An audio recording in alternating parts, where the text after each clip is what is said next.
처음 찾아오신 여러분들을 예수님 이름으로 환영합니다. 처음 오셨으니까 저희 지금 사도행전 강해 설교를 3년 넘도록 하고 있거든요. 근데 아직 18장이에요. 마치려면 몇 년이 지나갈지 모르겠습니다. 주일 설교만 이렇게 하고 있기 때문에 좀 굉장히 시간이 많이 흐르고 있습니다. 그래서 아까 주부에도 보셨듯이 유튜브 설교 영상이 있으니까 궁금하시면 찾아보시면 됩니다. 그래서 고린도에 있는 이 바울의 상태에 대해서 대략적인 설명을 먼저 하고 본문으로 들어가는 것이 좋을 것 같아서 간략하게 언급을 하도록 하겠습니다. 아테네에서, 성경은 아데네라고 되어 있죠. 아테네에서 고린도로 오게 된 바울입니다. 그 바울이 자기가 아테네에서 고린도에 왔을 때 자기 상태가 어떤가에 대해서 고린도전서 2장 1절에서 5절에 기록하고 있습니다. 특별히 3절에 보면은 자기 상태에서 아주 정확하게 진단을 합니다. 이렇게 이야기하죠. 약했고 겁먹었고 심히 두려웠다라고 이야기합니다. 많이 떨었다 이렇게 이야기를 해요. 그러면서 다짐하는 것이 있죠. 절대로 앞으로는 말씀을 전가할 때에 말과 지혜의 아름다운 것으로 하지 않겠다라고 다짐을 합니다. 그리고 오직 예수 그리스도만 전가하겠다. 피 묻은 십자가만 자랑하겠다. 그렇게 이야기를 하죠. 왜 이런 이야기를 했냐면은 아테네에서 쓴맛을 경험했거든요. 아테네에서 말과 지혜의 아름다운 것으로 복음을 전해봤습니다. 물론 복음입니다. 물론 하나님의 말씀이에요. 결론은 예수 믿고 구원받으세요 라는 거예요. 그런데 그 되어지는 과정들은 세속적인 방법을 취했습니다. 세상적인 방법을 취했습니다. 우리가 흔히 이야기하는 예수님 믿으십시오. 예수 믿으면 복 받습니다라는 그런 것들이죠. 이 세상적인 것들이에요. 자세히 살펴보면. 우리가 생각하고 있는 복이랑 세상 사람들이 생각하는 복이랑 다르죠. 그러니까 우리가 접근을 용이하게 하기 위해서 그러니까 살짝 끼운 거예요. 섞은 거죠. 이렇게 해봤는데 안 됐다라는 거죠. 바울이 돌아다니면서 많은 도시에서 전도를 하고 교회를 세웠습니다. 그런데 세워지지 않는 데가 있었죠. 아테네입니다. 아덴에서는 이렇다 할 교회가 세워지지 못했습니다. 공동체가 세워지지 못했어요. 왜? 말과 지혜의 아름다운 것으로 전했거든요. 그래서 사람들이 열매를 못 맺게 됩니다. 그래서 고린도에 왔죠. 그리고 고린도에서 자기 상태가 굉장히 약하고 두렵고 심히 떠는 상태라고 이야기를 하는 거죠. 그리고 이 고린도에서 브리스길라와 아굴라를 만나게 됩니다. 같이 천막 만드는 일을 하지요. 우리가 생각하는 이런 천으로 된 천막이 아니에요. 나일론으로 된 그 당시 천막은 방수 기능이 있어야 되기 때문에 그때의 방수가 되는 재료는 하나밖에 없습니다. 가죽. 이 가죽을 그러니까 짐승을 잡아서 가죽을 처리하는 그 과정들을 알고 있는 사람이 바울인 거죠. 나름 기술직이죠. 그래서 이 브리스길라와 아굴라와 이 바울이 함께 일을 하죠. 그러니까 6일 동안은 천막 만드는 일을 합니다. 그리고 안식일 날은 회당에 가서 복음을 전합니다. 왜 6일 동안 일을 했을까요? 돈 벌어야 되니까. 제가 왜 세상에 나가서 일을 할까요? 돈 벌어야 되니까. 먹고 살아야 되니까. 어떤 사람들은 그렇게 얘기합니다. 아니 목사가 선교사가 어떻게 생업에 종사할 수 있느냐. 제가 바울보다 뛰어납니까? 아니죠. 겉으로 봐도 어떻게 보든 저는 바울보다 못한 인간입니다. 발끝도 못 따라가죠. 발톱의 때보다 못한 그런 존재입니다. 그런데 바울이 자기 생계를 위해서 일을 했습니다. 저도 일해야죠. 생계를 위해서 가족들을 책임져야 되는데 당연한 거예요. 비판하면 안 돼요.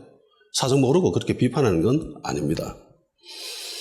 그런데 희한하게도 실라와 디모데가 마게도냐 지역으로부터 교회로부터 돌아오고 난 뒤부터는 바울이 풀타임 사역자가 돼요. 오로지 말씀을 전합니다. 일 안 해요. 돈 안 벌어요. 왜요? 실라와 디모데가 헌금 들고 왔거든요. 그 마게도냐 지역에 있는 교회들로부터 헌금을 들고 왔습니다. 특별히 빌립보 교회죠. 바울이 대놓고 빌립보 4장 5절에 그렇게 이야기합니다. 너가 도와줘가지고 너무너무 감사하다. 너가만 내 도와줬다 이러면서 너무 감사하다라고 하죠. 그래서 그 헌금으로 말미암아 이제 돈을 안 벌어도 되는 거죠. 그래서 말씀만 전합니다. 그래서 5절에 하나님의 말씀에 붙잡혔다, 사로잡혔다 그렇게 얘기하죠. 그러니까 하나님의 말씀에 사로잡힐 수 있는 거는요, 이게 생계가 해결이 돼야 돼요.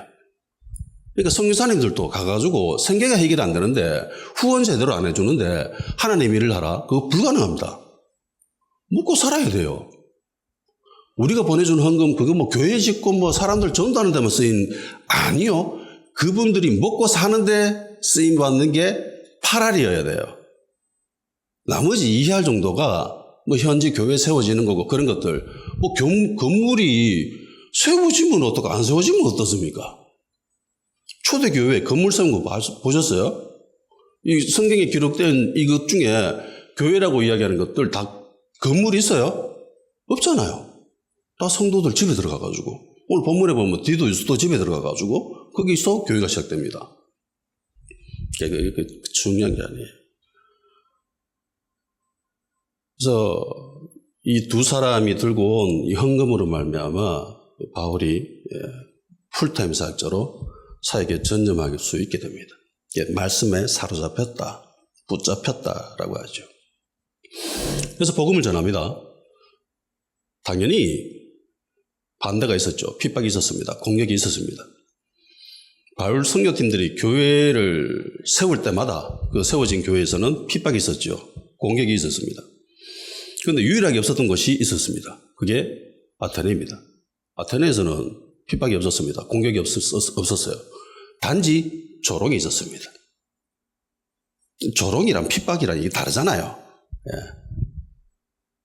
수준이 다릅니다. 그런데 여기서는 세워지지 않았습니다. 교회가. 그러니까 하나님의 관점에서, 인간의 관점이 아니라 하나님의 관점에서 이 박해라고 하는 거는요, 유익입니다. 아멘? 박해가 있으면 교회가 세워지는데 박해가 없으면 교회가 세워지지 않아요. 그러니까 이 박해라고 하는 거는 열매를 맺기 위한 진통입니다. 어머니들이 아이를 출산하기 위해서 진통을 겪잖아요. 그거예요. 그거 없으면 교회가 세워지지 않는다는 겁니다. 근데 이 바울이 자기 민족을 너무나 끔찍하게 사랑하는 사람입니다. 자기가 기록하고 있잖아요. 내가 구원 못 받아도 좋으니까 내 민족이 구원받았으면 좋겠다. 내 민족이 구원받으면 나는 지옥에 가도 괜찮다라고 하는 사람이 바울입니다. 그러니까 유대인들을 진짜 끔찍하게 사랑하는 사람이죠. 저도 전 민족을 사랑합니다. 그래서 북녘 땅을 위해서 기도하고 그렇게 합니다. 이렇게 유대인들을 끔찍하게 사랑하는 사람이 오늘 본문에 보면 좀 이상해요. 6절에 보면 아주 냉정합니다. 바울이 옷을 털면서 이르되 너희 피가 너희 머리에게로 돌아가고 있어. 나는 깨끗하니라. 이후에는 이방인이라고 하리라. 그러니까 먼지 털어버리고 손절해버리죠. 난 너하고 상관없다. 너가 구원 못 받아서 지옥 가는 거는 너가 책임이다. 내 책임 아니다. 이러면서 떠나버립니다. 얼핏 들으면 저주 비슷하죠. 그리고 로마 시민이었고 이방인이었던, 그러면서 하나님을 경외했던 유대교를 믿고 있었죠. 디도 유스도의 집으로 갑니다. 회당 바로 옆에서 그 집으로 갑니다. 그러니까 이곳이 선교센터가 되는 거예요. 이곳에서 회당장 크리스보가 그리고 그 집안 모든 식구들이 세례를 받죠. 예수님을 믿게 됩니다. 그리고 어느 날입니다.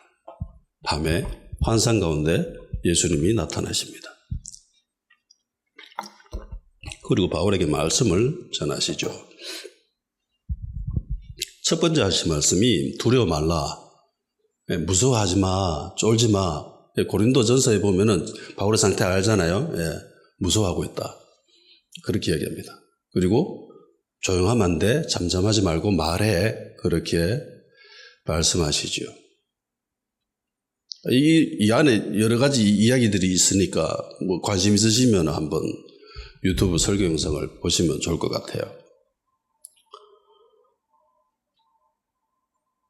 간략하게 설명하면 바울은 지금 무서워하고 있습니다. 5절에 보면 하나님의 말씀에 사로잡혀서 담대히 복음을 전해요. 그런데 그건 성령님이 도와주셔가지고 일순간 그렇게 변화되는 거지 완전히 회복된 건 아니에요. 아직까지 바울에게는 두려움이 있었습니다. 무서움이 있었습니다. 담대히 복음을 전함에도 불구하고 풀타임 사역자로 말씀을 전가함에도 불구하고 바울에게는 이런 두려움과 무서움이 있었습니다. 그래서 이후에 보면 예수님이 하신 말씀이죠. 너를 대적하여 해롭게 할 사람 없다. 그러니까 무서워하지 마. 그렇게 이야기하시는 거예요. 바울은 지금 무서워하고 있죠.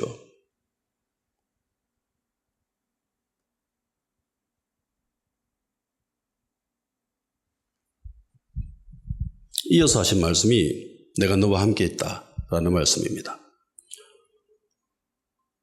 주님이 왜 너와 함께 있다라고 말씀하셨을까요? 이거는 앞에 두 문장과 연결되어집니다. 두려워하지 말라고 했습니다. 왜 두려워하지 말라고 했을까요? 두려워하고 있으니까. 무서워하고 있으니까. 왜 잠잠하지 말고 야, 네 조용하면 안 돼. 말해. 라고 왜 말씀하셨을까요? 조용하려고 했기 때문에. 잠잠하려고 했기 때문에. 웬만하면 안 하려고 했기 때문에. 그렇기 때문에 말씀하신 겁니다. 내가 너와 함께 있다라는 말씀도 이와 연결되어지죠. 이 믿음이 약해지고 있는 거예요.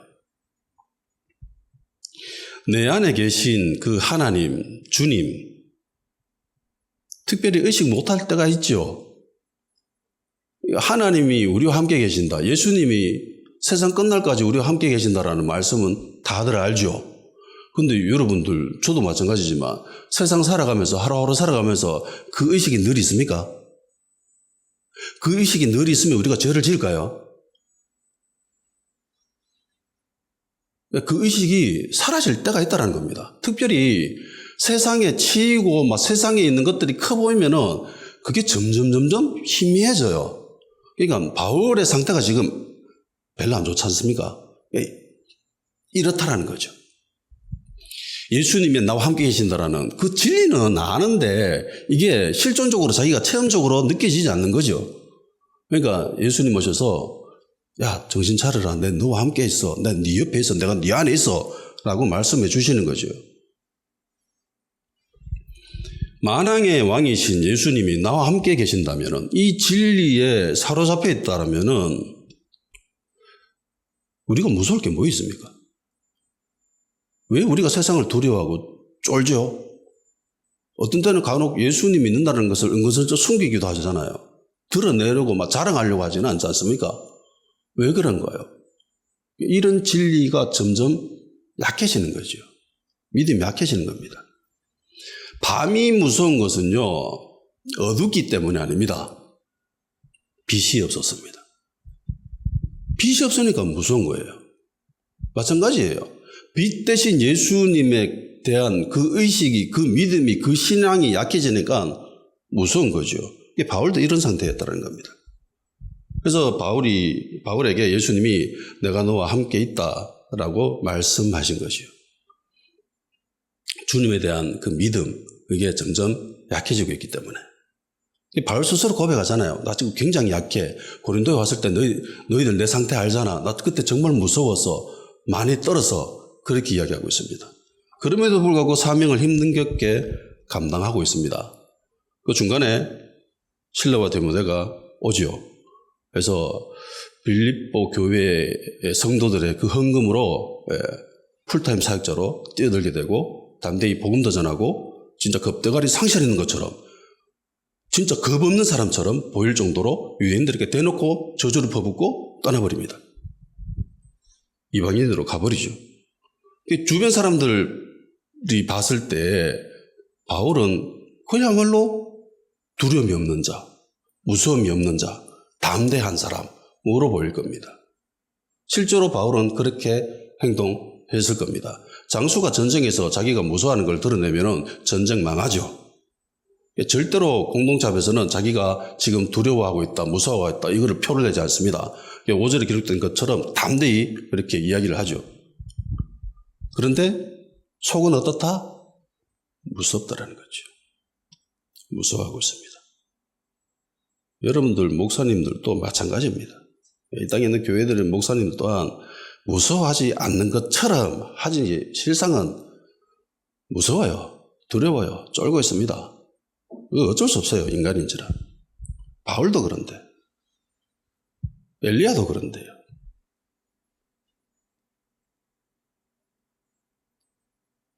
유대인들의 핍박과 대적에 성령님의 도움으로 담대히 대응은 했지만은 그럼에도 불구하고 무서워하고 있었습니다.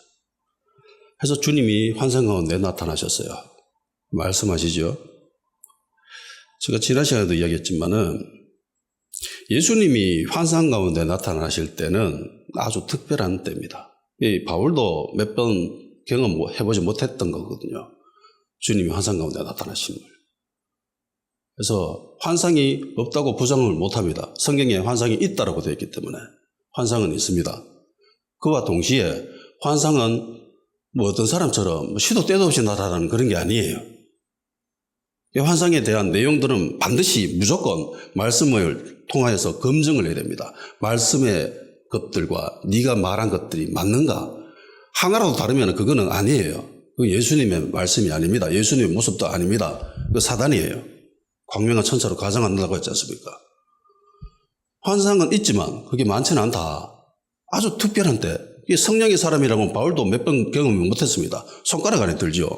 그런데 중요한 특징이 있습니다. 환상이 나타날 때 어떤 특징이 있느냐? 방향성이 바뀝니다. 베드로가 환상을 경험하죠. 보자기 쌓인 그 부정한 짐승들. 그러니까 어떻게 됩니까? 복음의 방향이 이방인들로 가양하죠. 그리고 바울이 다메섹으로 가는데 주님이 환상 가운데 임하셨습니다. 바울의 방향이 바뀌죠. 바뀝니다. 그리고 아시아 지역에서 마게도냐 사람들이 손짓합니다. 원래 바울이 어디로 가려고 했죠? 아시아 쪽으로. 그런데 환상 가운데 나타나니까 어떻게 됩니까? 방향이 바뀌죠. 지금 예수님이 바울에게 나타나셨습니다. 그렇다는 건 뭐죠? 바울의 방향이 바뀐다는 겁니다. 바울의 방향이 바뀌어서 고린도에 남아있는 거예요. 그러면 바울은 지금 원래 자기의 속마음은 어떻다라는 거죠? 떠나려고 했다라는 거죠. 떠나려고 했습니다. 성경에 그 떠나겠다라고 하는 그 바울의 속마음은 기록되어 있지 않지만 주변에 있는 모든 사람은 또 그걸 몰랐을 거예요. 그런데 예수님은 아셨습니다. 자, 떠나려고 하는구나. 그래서 환상 가운데 나타나셔서 방향을 바꿔버립니다. 이어서 하신 말씀이 확증하죠. 이 성중에, 이 도시에 내 백성이 많다라고 하는 것은 여기에서 계속 말하라라고 하는 것은 무슨 의미입니까? 나만 하는 거죠. 그렇다는 것은 바울은 떠나려고 하는 마음이 있었다는 겁니다. 아무도 몰랐지만 예수님은 아셨습니다. 그래서 바울의 방향이 바뀌어요. 주님은 바울이 고린도에 남기를 원하셨습니다. 해서 환상 가운데 말씀하신 거죠. 방향성 이외에 환상으로 바울에게 말씀하신 또 다른 이유들도 있습니다. 바울이 고린도에서 자신의 사명을 잘 감당하기 위해서 무엇보다도 주님의 도우심이 절대적으로 필요한 때입니다. 왜냐하면 연약하잖아요. 지금 상태가 굉장히 안 좋기 때문에 예수님 아니면은 바울이 회복될 수 있는 기회는 없습니다. 예수님이 도와주셔야만이 바울이 회복될 수 있습니다. 그럴 때가 있어요. 사명만으로는 도저히 이게 감당이 안 될 때가 있습니다. 하나님이 나에게 주신 사명이 뭔지 알아요.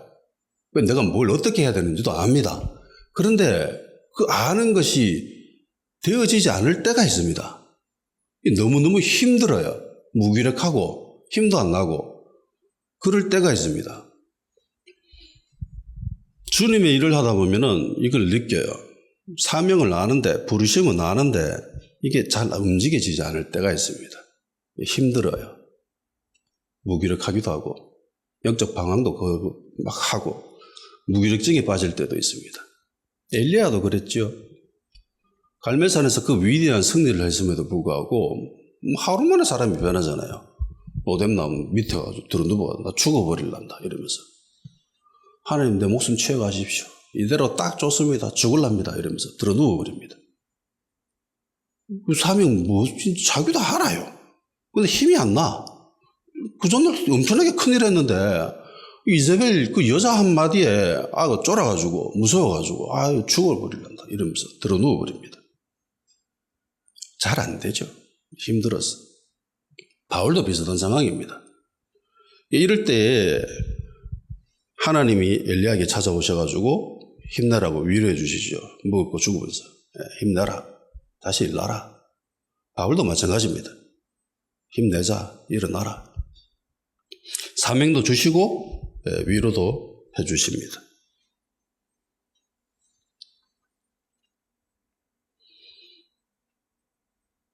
여기서 우리가 배워야 될 점이 있습니다. 그래서 사명과 보살핌은 같이 가야 돼요. 선교사님들을 파송할 때 사명만 주고 보살피지 않으면 안 돼요.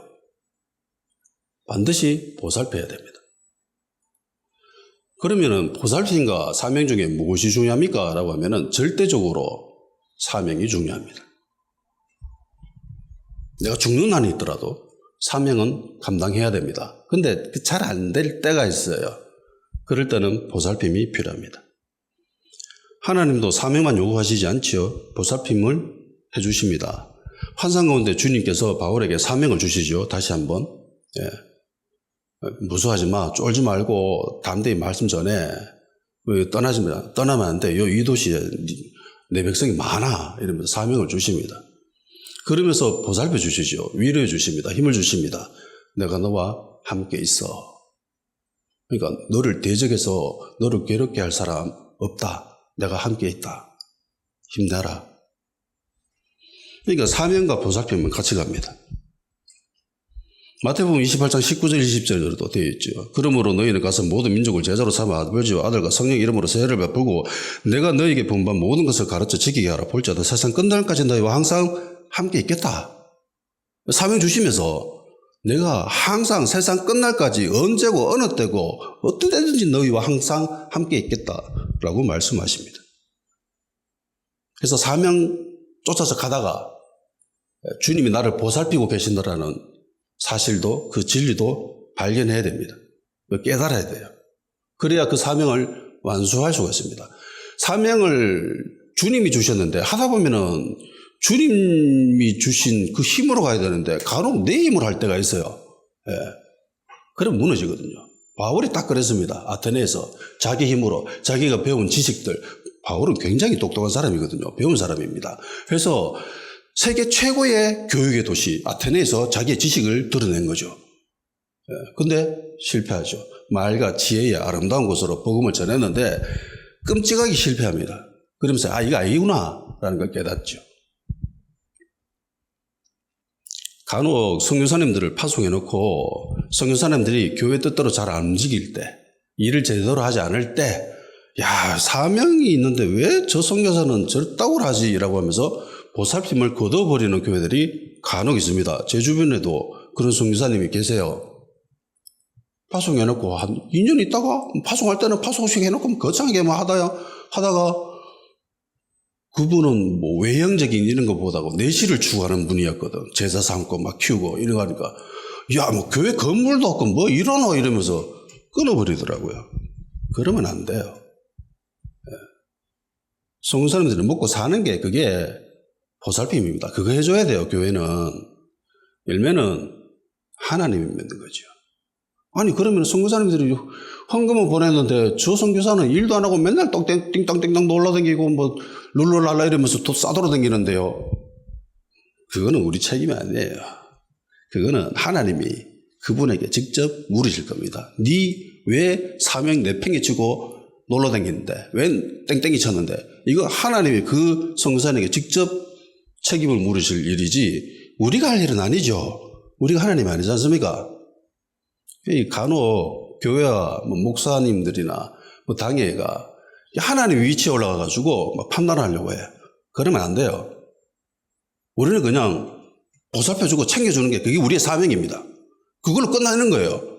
하나님이 우리 주신 사명이 그거니까 그것만 하면 됩니다. 그분은 그분의 사명을 하는 거고 그 못한 거는 하나님이 책임을 물으실 거고. 이상하다. 안 들어갔네. 이제 주님이 우리와 함께 있다라는 이 말씀에 대해서 한번 살펴보도록 하겠습니다. 정상적인 그리스도인이라면 이 말씀을 모르는 사람이 없습니다. 그렇죠? 내가 제대로 된 그리스도인이라면 한다면 하나님이 우리와 함께 계신다. 예수님이 내 안에 계신다. 이거 모르는 사람이 있습니까? 없습니다. 다 압니다. 모든 그리스도인들이 주님이 우리와 함께 있다라는 이 진리를 인식하고 있다면, 이걸 깨닫고 있다면, 왜 사람들의 신앙이 제각각이고 믿음이 제각각이고 내 자신도 신앙이 좋을 때 있고 나쁠 때 있고 왜 있다고일까요?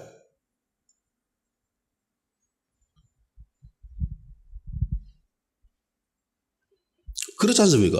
우리가 좋을 때도 있고 나쁠 때도 있습니다. 신앙이 엉망진창이죠. 저도 그래요. 별반 다르지 않습니다. 우리 신앙이 밑바닥을 길 때도 있고 그나마 좀 보기에 썩 괜찮아 보일, 그 정도면 내가 봐줄만 하지라는 그런 상태도 있습니다. 오늘 다르고 내일 달라요. 목사님 설교 한마디에 상처 입어가지고 팩 돌아지고 또 한마디 칭찬해주면 좋아서 헤헤 웃고, 이게 우리의 모습이에요. 나의 모습입니다. 성도 한 사람이 목사님 오늘 설교 자유라면 좋아가지고 우쭐대고 목사님 설교 왜 그따고 해요? 이러면 상처받죠. 믿음이 저 밑바닥 길고 있습니다. 엘리야처럼 로덴나무 밑에 누워가지고 죽어버리랍니다. 이러는 게 나의 모습이에요. 똑같습니다.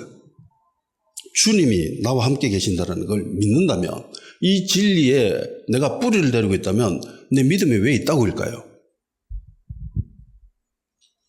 성경에 기록되어진 진리, 그리고 설교 말씀으로 통해서 들려주는 그 진리가 내 것이라면 나의 믿음은 왜 있다고일까?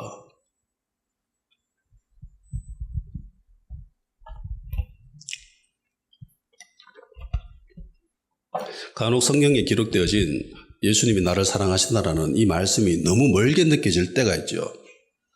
진짜일까? 내가 구원받은 게 진짜일까? 그러니까 내가 구원받음에 대한 의심이 아니라 실삶 속에서의 그 느껴짐이 약해질 때에 나타나는 그런 믿음의 연약함이 있습니다. 기록되어진 그 말씀이 나의 말씀이 되어야 되는데 그렇지 못할 때가 있죠. 주님이 함께 하신다는 거, 이거 바울이 몰랐을까요? 그 말씀을. 마태복음 마지막 장에 마지막 절에 기록되어진 세상 끝날까지 너희와 항상 함께 있다라는 그 말씀을 바울이 몰랐을까요? 알았을 겁니다. 성경을 기록한 저자지 않습니까? 물론 마태복음은 아니지만은 사복음서 이외에 대부분을 기록한 사람이 바울이지 않습니까? 그러니까 바울은 그 누구보다도 말씀에 대해서 잘 아는 사람입니다. 근데 예수님이 오셔가지고 내가 너와 함께 있어 라고 말씀하셨습니다. 그러니까 이 기록되어져 있고 들려지고 있는 이 말씀이 어떤 때는 이것이 내 것이 되어져가지고 은혜 받고 감동받고 깨달음 받고 이래가지고 세상 떼쳐나와가지고 막 담대히 살아가다가 어떤 때는 기록되어져 있는 이 말씀인데 왠지 나랑 너무 멀어. 나랑 관계가 없는 것 같아.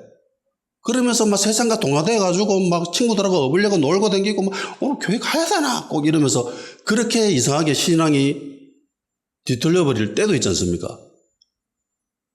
이 정도 되면은 대부분 뭐 이렇게 습관을 쫓아서 교회를 오지만은 그 습관인지 그게 문화 때문인지 아니면 나의 진짜 신앙인지 이거 굉장히 중요합니다.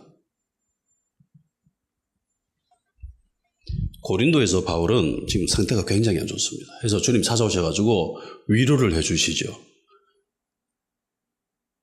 여러분이 만일 바울이라고 쳐봅시다. 내 상태가 지금 안 좋아요. 믿음이 안 좋아요. 제가 개척한 지 지금 10년이 다 됐는데도 성도가 두 분 한 분 계시죠. 찬양을 무지무지 잘하시는. 자책하겠죠. 저 스스로도 많이 자책합니다. 왜 따올까 이러면서. 그때에 바울처럼 내가 깊은 절망의 늪에 빠져 있을 때에 그때 주님 찾아오셔가지고 내가 너와 함께 있어 라는 말씀을 환상 가운데 들었다면 여러분들은 어떨까요? 내가 너를 사랑한다라는 그 말씀을 들었다면 어떨까요? 저 환상 가운데 예수님의 그 다리를 본 적이 있습니다. 이 치맛자락, 옛날에는 치마를 입었잖아요. 바지를 안 입고. 어떤 환상 가운데 집에 간다마다 예수님의 그 바지, 이 치맛자락 입고 발 보고 제가 그때 와서 미쳤습니다.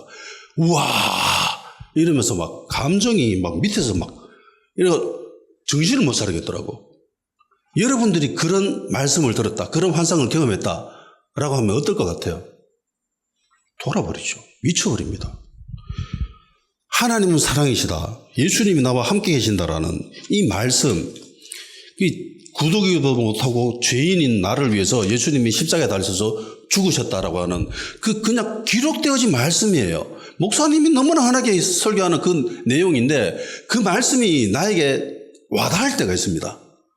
환상으로 통해서나 혹은 수련회나 집회 가운데에 하나님이 임하셔가지고 이게 실제로 느껴질 때가 있어요. 이게 달라요. 너무너무 다르죠?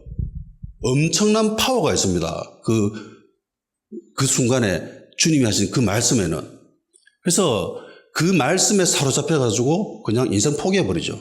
내가 계획했던 모든 인생을 다 내려놓고 난 주님의 길을 갈래 이러면서. 저도 그렇게 온 거예요. 근데 이렇게 될 줄은 몰랐죠. 예. 좀 잘 될 줄 알았어. 근데 이것도 나름 괜찮은 것 같습니다. 예. 여러분도 만나게 되고. 그러니까 신앙 체험이라고 하는 것, 하나님을 만났다라고 하는 그런 표현들, 그런 경험들, 단순히 기록되어진 그 말씀, 이 말씀과 똑같은 말씀이죠. 똑같습니다. 근데 그 말씀이 그때의 그 말씀하고는 완전히 달라요. 결이 달라요. 힘이 달라요. 색깔이 다릅니다. 이거죠. 바울에게 필요한 게 바로 이겁니다. 바울 뿐일까요? 우리에게도 필요한 게 이겁니다. 제가 예배 가운데 추구하는 것도 이런 것들입니다. 그냥 형식적으로 계속 똑같이 앉아 내려서가지고 또 이런 것이 아니라 진짜 산재물로 주님께 드리고 살아계신 하나님의 말씀을 듣고 내 가치관이 변화되어지고 깨달아져지는 거예요. 제가 예전에 부교육자 생활하면서 정말 안타까웠던 게 교회를 거의 반평생 예수님 믿고 처녀 때부터 믿어가지고 거의 반평생 교회를 출입하신 교회를 다니신 분이 계십니다. 권사님이셨는데 아들을 장가 보내야 돼요. 제가 봉고차 몰고 차량 운행하고 가는데 뒤에 권사님이나 집사님 몇 번 앉아 계시고 막 이야기해요. 이번에 아들 결혼한다며 이러면서 막 자랑하시더라고요. 궁합 보러 간다고 또 이야기를 하시더라고. 이거 저 궁합 보러 간다 이러면 옆에 있는 집사님이 이분 좀 아시는 분이라 야 예수 믿는 사람이 궁합 보면 안 된다더라 이러니까 그분의 하신 말씀이 걸작이었습니다. 야 그래도 볼 건 봐야지. 그러면서 궁합 보러 가셨어요. 저 아무 소리도 안 했습니다. 말할 수 있는 상황이 아니었습니다.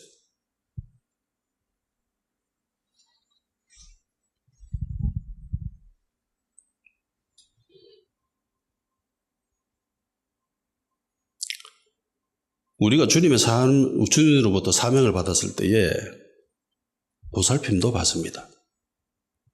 그런데 사명을 감당하다 보면은 이게 점점점 약해져 갈 때가 있죠. 주변 상황이나 사람들의 시선, 공격, 세상 사람들의 반응 이런 것들을 통해서 힘이 빠질 때가 있습니다. 엘리야처럼 바울처럼 영적 침체기에 빠져가서 무기력해질 때가 있습니다. 사람인지라 그럴 수밖에 없습니다. 그때 주님 찾아오셔서 힘내라고 하시는 거죠. 내가 너와 함께 있다. 그래서 다시 기운 차립니다. 그래서 사명을 감당하죠. 해서 자연스럽게 이쯤 되면 질문이 한 개 생깁니다. 그러면 이런 상태에 있는 사람들에게는 이 바울이나 엘리야처럼 환상이나 혹은 또는 영적인 경험으로 통해서만 회복이 될 수 있는가? 다른 방법은 없는가? 라는 질문입니다. 물론 엘리야 환상 가운데에 영적인 특별한 현상으로 통해서 회복되었습니다. 바울도 그랬습니다. 우리가 그런 상태에 있으면 동일하게 그런 현상, 그런 경험들을 통해서 회복되어져야 되는가? 물론 아닙니다. 물론 영적인 경험이나 그런 환상이나 이런 것들을 통해서 꿈이나 이런 것들을 통해서 경험하면 좋은 일입니다. 아주 좋은 일입니다. 진짜 자랑할 만한 것들이죠. 그런데 꼭 이런 경험한 사람들은 그런 경험하지 못한 사람들을 폄하합니다. 비판합니다. 야, 네 환상 받았나? 야, 네 방언할 줄 아나? 이러면서 정죄하고 비판하고 깎아내리고 이런 것들 때문에 목사님들이 하지 말라고 한 거예요. 구더기가 너무 많거든. 그래서 장을 담그지 말라고 하는 거죠. 저는 된장을 아주 좋아합니다. 구더기도 있으면 걸러내면 되지요. 근데 예수님은 참 재미난 말씀하셨습니다. 가라지 뽑지 말라고 해요. 구더기 그거 걷어내면 안 돼요. 예수님이 제자들한테 이야기하잖아요. 가라지 있다. 제자들이 가라지 뽑을까요? 라고 하는데 가라지 냅둬라. 마지막 때에 추수꾼이 알아서 할 거야. 냅둬라. 교회 안에 가라지 있습니다. 예수님의 제자들 중에서도 가라지 있었잖아요. 근데 예수님 그거 안 뽑았거든요. 뽑을 필요 없습니다. 잘 가르쳐야 돼요. 말씀으로. 네가 은사 받았다고 교만하면 안 된다. 네가 받은 은사 그거 선물이기 때문에 네가 잘나가지고 네가 믿음이 좋아서 그런 게 아니야. 라고 말씀으로 박살을 내야 돼요. 제가 이런 분들이 교회를 어지럽힌 거 많이 봤거든요. 그래 놓고 결국은 신천지 가더라고. 그렇구나. 갈 사람은 가야지. 신천지 가가지고 열심히 전도하더라고.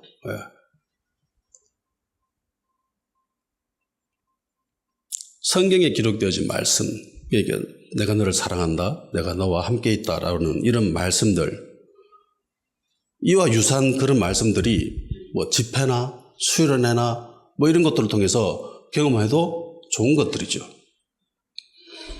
그러니까 결국은 이래나 저래나 똑같은 주님의 말씀입니다. 성경에 기록되어진. 그러면 제일 좋은 건 뭘까? 그런 경험을 하지 않고도 이 말씀을 내 것으로 만들 수 있는 능력, 그런 은혜가 필요하다는 거예요. 예수님이 말씀하셨죠. 보지 않고 믿는 자가 복되다. 보고 싶거든. 보고 예수님 믿을래요. 라고 했는데 왜 보고 믿어도 괜찮아. 라고 하신 거죠. 환상이나 그런 영적인 경험들을 통해서 예수님 믿고 예수님께 더 나아가고 신앙이 더 좋아지고 믿음 더 좋아지는 거 물론 좋은 일이야. 네 개인한테 특별한 일이야. 그거 좋은 거야. 평생 간직해.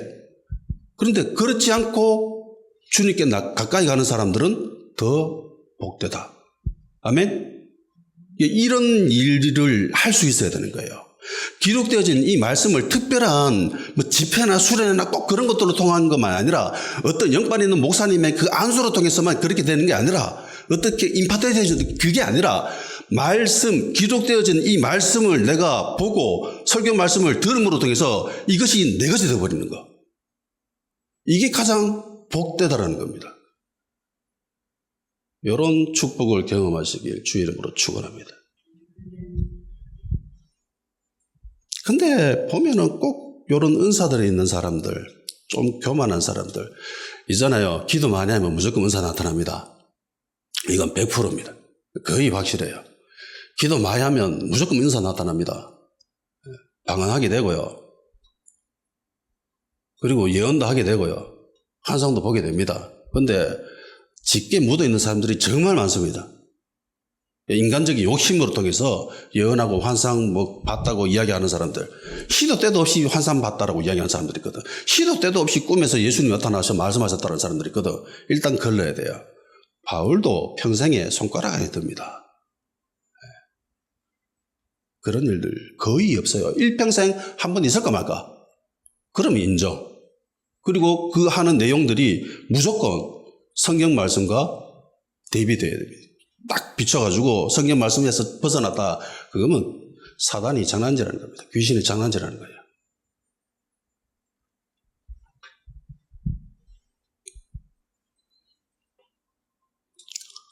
말씀을 영적인 경험으로만이 아니라 믿음으로 통해서 그냥 나의 말씀으로만 넣어버리는 거.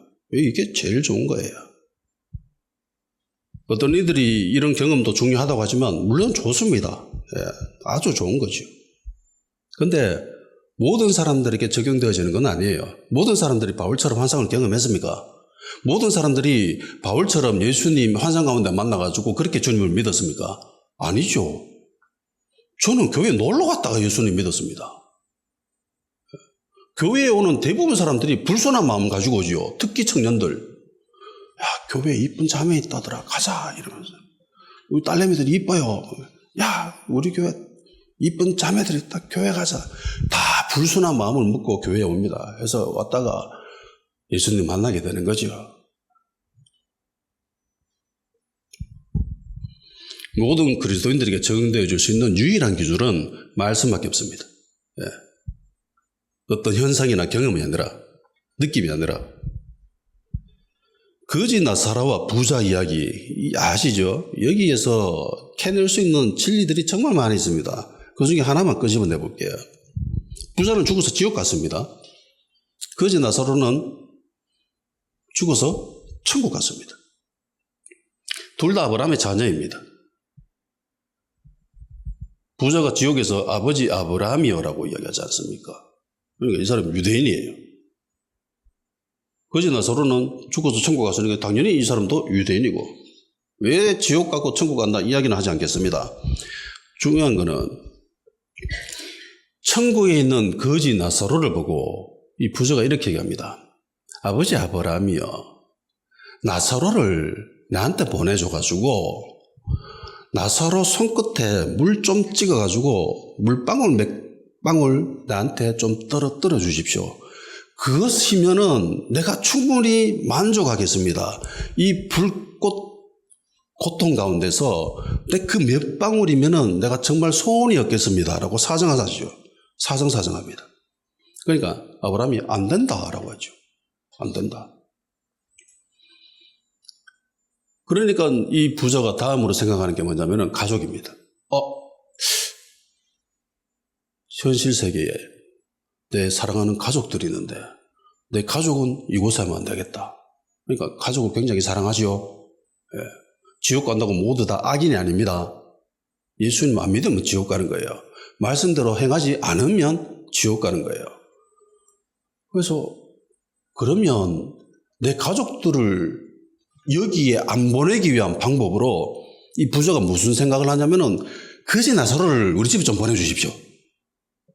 라고 이야기하죠. 그래서 거지 나사로가 우리 가족한테 이야기하면은 이 사람들은 정신 차리고 이 지옥에 안 올 것 같아요. 라고 이야기합니다. 그 부자의 이야기에 아브라함이 이렇게 이야기합니다. 아브라함이 이르되 그들에게 모세와 선지자들이 있으니 그들에게 들을지니라. 그러니까 또 부자가 이렇게 이야기합니다. 이르되 그렇지 아니하리다. 아버지 아브라함이여, 만일 죽은 자들에게서 그들에게 가는 자가 있으면 회개하리다. 이르되 모세와 선지자들에게 듣지 않으면 비록 죽은 자 가운데서 살아난 자가 있을지라도 구원함을 받지 아니하리라 하시니라 라고 되어 있습니다. 그러니까 무슨 말이에요? 거지 나사로 때문에 자기가 지옥에 온 거예요. 예, 여기서 하는 이야기는 뭐 나중에 찾아보시든지, 거지 나사로 때문에 지금 지옥에 왔어요.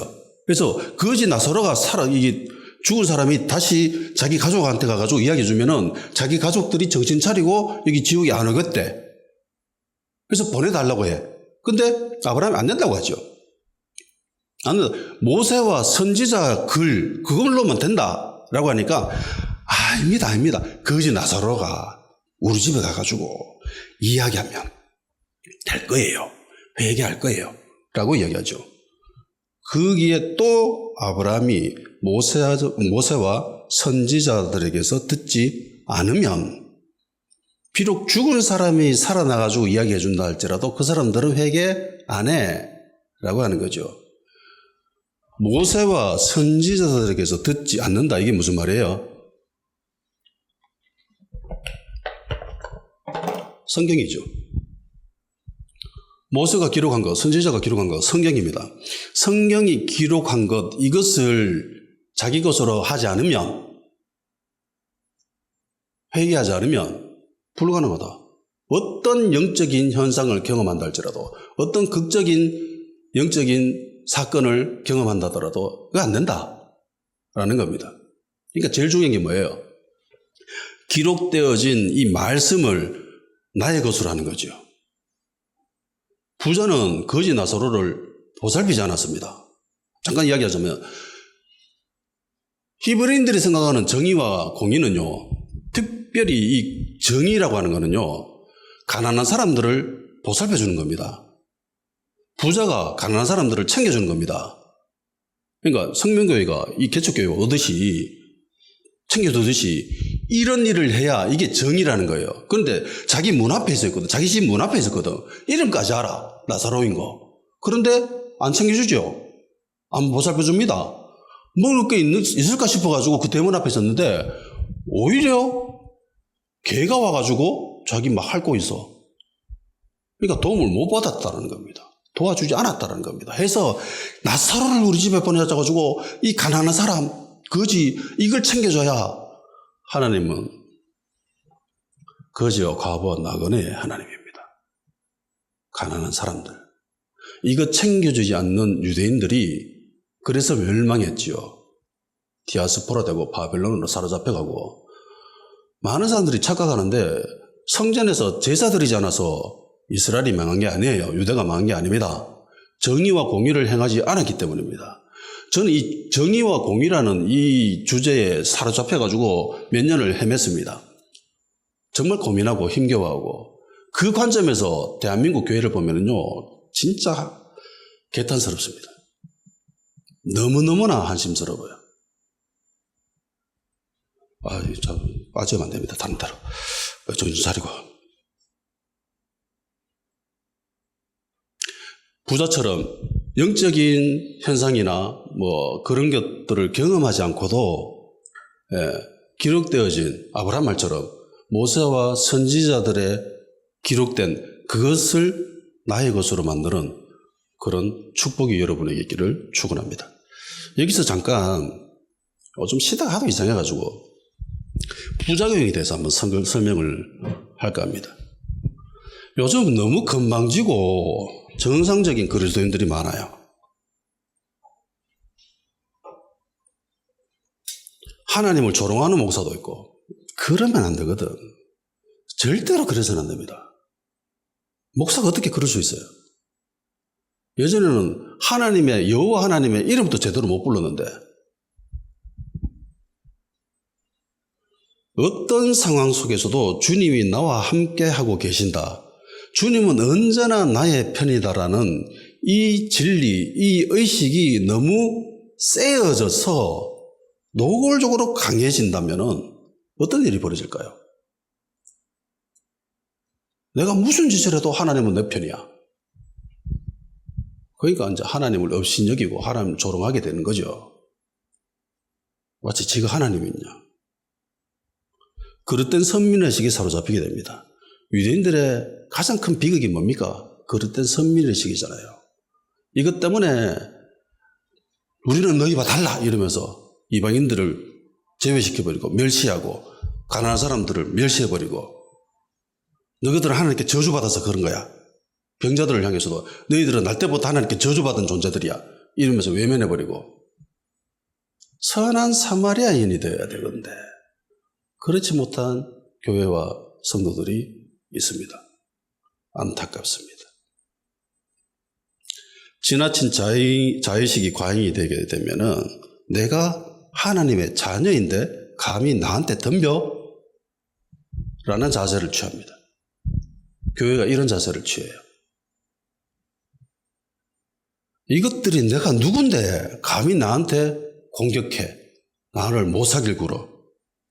내가 하나님의 자녀인데. 그래서 자기가 하는 일은 하나님의 뜻이라고 생각합니다. 자신은 완벽히 하나님 편에 속해 있다고 생각을 하죠. 현실을 직시하지 못합니다. 가려져 있어요. 착각 속에 살아갑니다. 여기에 관한 부분은 예수님이 이미 말씀하신 것들이 많이 있습니다.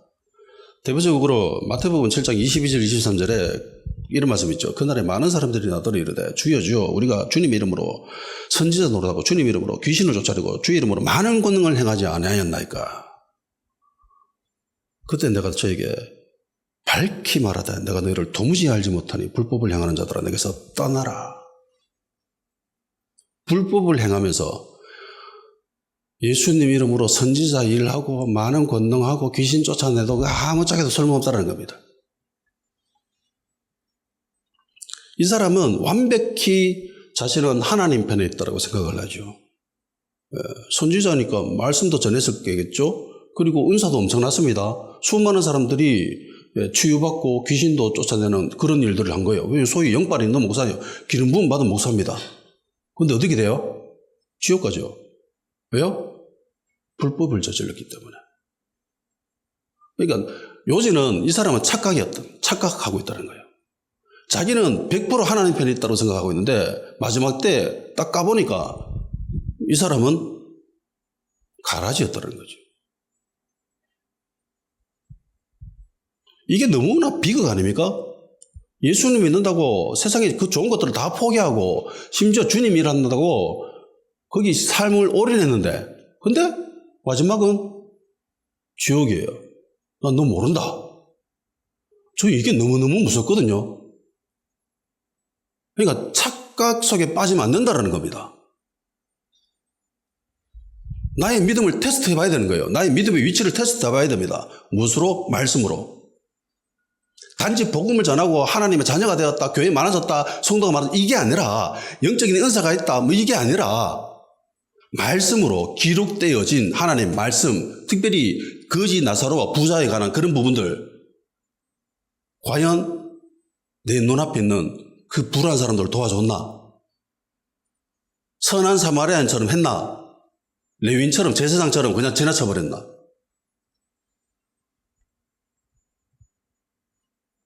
이런 습성을 지닌 자들의 대표적으로 보여주는 사건이 사무엘 4장에 나옵니다.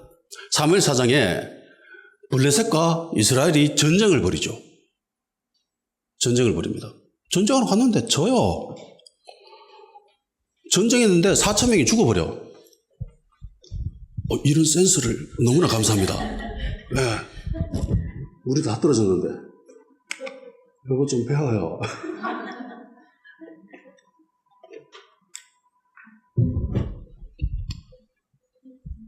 감사합니다.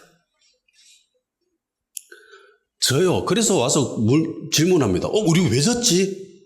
우리 전쟁에서 왜 졌지? 우리는 하나님의 자녀고 자들은 하나님을 모르는 세상신을 섬기는 사람들인데 그래서 모여가지고 회의를 합니다. 우리가 왜 졌을까? 하나님 왜 우리를 지게 하셨을까? 고민한 끝에 내린 결론은 그거예요. 하나님이 우리와 함께 있으면 이기겠다 라는 결론입니다. 해서 법궤를 가지고 오죠. 언약궤를 가지고 옵니다. 하나님의 임재를 상징하는 게 언약궤지 않습니까? 그래서 언약궤와 함께 하나님과 함께 우리가 전쟁을 하면 우리 이기겠네? 이렇게 된 거예요. 그래서 가져옵니다. 네, 언약궤 가가지고 이제 전쟁을 하러 가죠. 언약궤가 이 전장 한가운데 들어오니까 이스라엘 진영 가운데 들어오니까 이스라엘 백성들이 이제 미치는 거죠. 이제 우리 이겼다. 이러면서 난리 부르스를 지깁니다. 와! 이러면서 고함을 치고 막 이러니까 저 건너편에 있던 블레셋 사람들이 전쟁하다가 좌들 왜 저러노? 이러면서 봐라. 뭐 때문에 저러는지 한번 살펴봐라. 사람을 보니까 언약궤가 왔대요. 이들도 알아요. 언약궤가 뭔지. 이스라엘 신이 왔다. 우리는 이제 절단 났다. 우리는 이제 망했다. 우리는 이제 죽었다. 이러면서 우리는 끝장났다 이제. 어떡하노? 저 신 대단한데? 들었는 소문으로 보면은 좀 어마어마한 신인데? 저 신 함께 있으면은 우리 무조건 지겠는데? 그러다가 이들이 내린 결론. 이왕 죽을 거 한번 제대로 한번 붙어보고 그래 죽자. 이러면서 한번 들어붙어 봤거든요. 어떻게 될게요? 박살이 납니다. 박살이 납니다. 3만 명이 죽고 언약궤는 빼앗기고 엘리의 두 제사장 홈니와 비나스는 죽어버리죠. 자, 생각해 보시죠. 우리는 성경을 알고 있기 때문에 이 사건들을 보면서 이 잘못했다라는 선입견을 먼저 가지고 이거를 접근을 해요. 이걸 의도적으로 삭제한 상태에서 생각을 한번 해봅시다. 전쟁하러 갔어요. 전쟁하러 갔는데 졌어요. 와서 질문합니다. 우리 왜 졌지? 하나님 우리를 왜 지게 하셨지? 라는 질문합니다. 이 질문 자체가 신앙적이지 않습니까? 그렇잖아요. 세속적인 관점으로 야 우리가 전략을 이렇게 취하고 우리가 무기를 어떻게 더 하고 사람들을 더 구해오고 이렇게 하지 않고 신앙적으로 접근하죠. 예. 신앙적으로 접근합니다. 신앙적으로 접근해서 내린 결론이 뭐예요? 하나님이 우리와 함께 하면은 이긴다. 얼마나 좋은 믿음입니까? 내가 볼 때 이 믿음이 너무너무 아름다워 보여요. 신앙이 멋져 보여. 내보다 좋아 보여. 그리고 언약궤가 진영 한가운데 들어왔을 때에 이스라엘 백성들이 보인 반응이 뭡니까? 그야말로 믿음의 사람들이죠. 그야말로 신앙의 사람들입니다.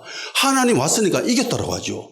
무기 더 들어와서 이겼다라고 하는 게 아니라 군대에 더 사람들이 더 와가지고 숫자가 더 많아져서 우리가 이겼다라고 하는 게 아니라 하나님이 우리와 왔으니까 우리한테 있으니까 우리 이겼다라고 이야기합니다. 정말 믿음 좋고 신앙 좋은 사람들이죠. 근데 왜 이래 됐죠? 그러니까 성경을 보면서 이런 다양한 관점을 한번 보셔야 돼요. 이렇게 보면은요, 저는 충분히 나는 이스라엘 백성 같은 삶을 살아갔겠다라는 생각을 합니다. 이런 관점에서 보면은, 나는 도저히 예수님 믿을 존재가 못 돼. 라는 생각을 합니다. 당시 이스라엘의 예루살렘에 내가 현장에 예수님 있는 그 현장에 내가 있었다면은 나는 못 믿었을 것 같아요. 여러분 장담할 수 있습니까? 우리는 성경을 알고 접근하지만 결론을 이 사람들은 모르잖아요. 의도적으로 그걸 삭제하고 난 뒤에 이렇게 보면은요, 이 사람들의 믿음은 정말 아름다워 보입니다. 그런데 그 결과가 어떻게 됐습니까? 난 이들의 모습이 현대 교회 일부 모습과 겹쳐 보입니다. 오버랩되어 보입니다. 하나님이 우리와 함께 있다 이러면서 그러면서 깃발 들고 나가요. 집니다. 박살이 납니다. 그건 십자가의 길이 아니에요. 주님이 원하시는 길은 그 길이 아닙니다. 가난한 사람들에게로 향하여야죠. 그럴 힘이 있으면은요, 가난한 사람들에게 가야 됩니다. 대문 앞에 거지 나사로가 있는가? 그거 살펴보면서 돌아다니게 됩니다. 여러분들이 이 연약한 교회에 오듯이 이런 일을 해야 돼요. 자기 힘을 과시하는 게 아니라, 야, 내가 하나님이 내 편이거든. 하나님 나하고 함께 계시거든. 이것도 어디 나한테 덤벼들어. 이게 아니라 예수님이 그렇게 하신 적이 있나요? 예수님이 만왕의 왕이 되십니다. 그 어떤 것도 능치 못할 일이 없으신 그 분이신데 그렇게 하신 적이 있어요? 단 한순간도 그런 모습을 보인 적이 없습니다. 근데 우리는 왜 그러고 있죠? 예수님의 제자들이라고 하는데, 하나님의 자녀라고 하는데, 왜 그렇게 우리는 싸가지가 없을까요?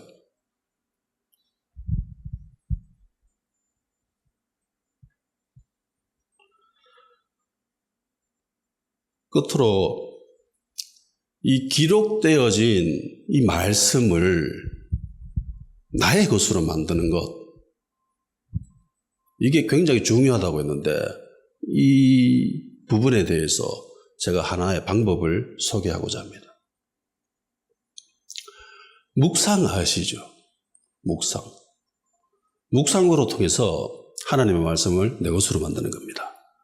근데 이 묵상이라고 하는 이 단어가 이게 한국 사람들하고 좀 안 맞아요. 우리는 묵상하면은 이렇게 무릎 꿇고 가부좌 들고 앉아가지고 이렇게 손가락에 하고 이런 걸 또 올립니다. 부처가 앉아가지고 가부좌 들고 앉아가지고 이렇게 하듯이 그거 묵상 아니에요.